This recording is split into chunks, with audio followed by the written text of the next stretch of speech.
بسم الله الحمد لله الذي رضي لنا الإسلام دينا أحمده تعالى وأشكره إلى الإسلام هدانا وأشهد أن لا إله إلا الله وحده لا شريك له إلى السعادة دعانا فصلوات الله وسلامه عليه وعلى آله وأصحابه الذين تجنبون وقد الإسلام لئلا يبعوا بالهلاك والكسران والتابعين لهم وعنا معهم إلى يوم الحق واليقين أما بعد أولا قبل كل شيء السلام عليكم ورحمة الله وبركاته.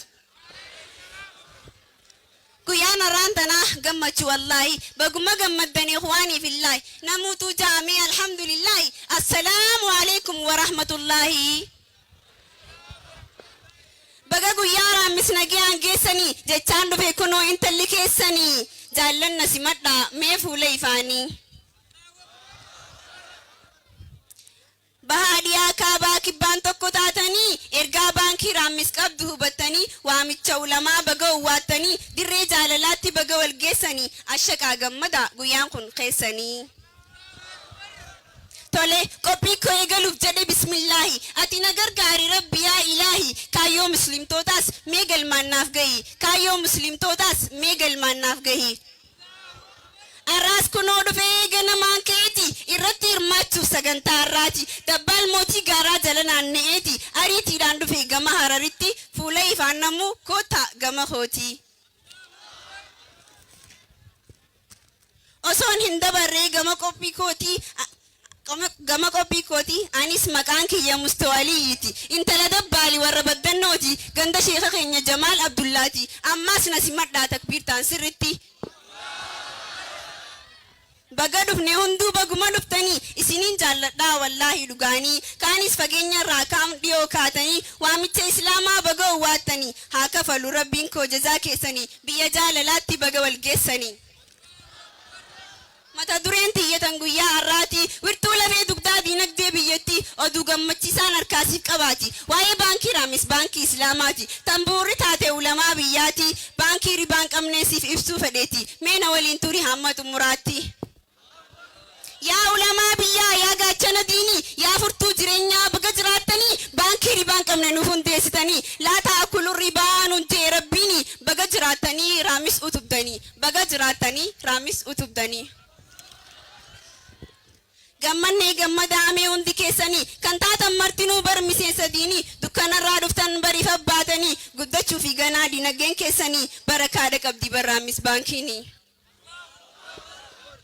Ulamaa'i teenyaa takka lamaa miti warri nuuf hundeessan baankii akkanaati rabbiin haa kafaluuf jazaa isaaniiti. Kan biraatis keenya raamis ammoo kooti abbaa jabeeffata qabeenya ofiiti kananaaf qabadhu atis mee qalbitti. Baankii raamis wajjin wal isin barsiisa baankii taate isin dhalarraa bilisa baankii islaamaati gurraana dhageessa namuutu ol ka'a isii jajjabeessa. Liqiyoo gaafattees inni siif liqeessa dhalaan hin galchitu waan si gammachiisa kanaan harkaa qabu oduu gammachiisa namuutuu filannoo keessan raamis nuuf taasisa. Qimamaan tolcheetii sitti himaa jira ifaan baankii raamis bakka yuufeera abjuu kan koo kan ture inni yeroo dheeraa.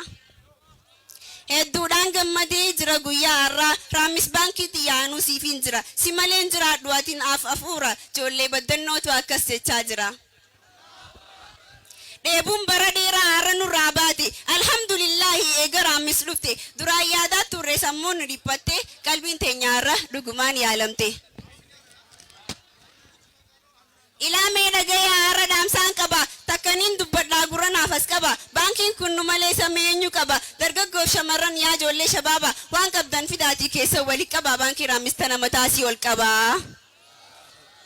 Obboleettiin teessan kunoo akkas jetti. Alhamdulillahi rabbul aalamiina nuquwaa hin qabnu sumatti hirkannaa mataasii ol qabii raamis baankii tanaa.